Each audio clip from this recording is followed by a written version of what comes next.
అండి, welcome back my channel veg foodies RJY.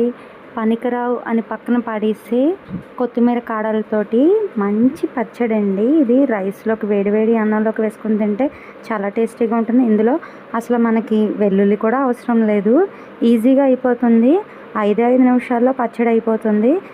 Recipe కోసం అని చెప్పి ముందుగా ఒక మూకుడు పెట్టుకొని అందులో ఒక 3 స్పూన్ల నూనె వేసుకొని అందులో 1.5 స్పూన్ మినప్పప్పు, 1 స్పూన్ జీలకర్ర, ఇంకా 5 నుండి 7 వరకు ఎండుమిరపకాయలు వేసుకొని కొంచెం వేగిన తర్వాత ఇందులోనే కొత్తిమీర కాడలు, మీకు నచ్చితే కొత్తిమీర కూడా వేసుకోవచ్చు.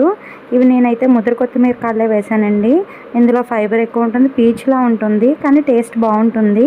ఈ కొత్తిమీర కాడలు వేసిన దాంట్లో సగానికి సగం అయిపోవాలండి. అలా మొత్తం అంతా కూడా మూత పెట్టి మగ్గనివ్వాలండి. ఇప్పుడు దీన్ని చల్లారిన తర్వాత ఇందులో కొంచెం చింతపండు కూడా వేసుకుని మొత్తం అంతా బాగా కలుపుకొని, నేను ఇది కట్టేసిన తర్వాతే నానబెట్టిన చింతపండుని ఇందులో వేసానండి. ఇందులో ఇప్పుడు సరిపడా ఉప్పు వేసేసుకుని మిక్సీ పట్టుకోవడమేనండి.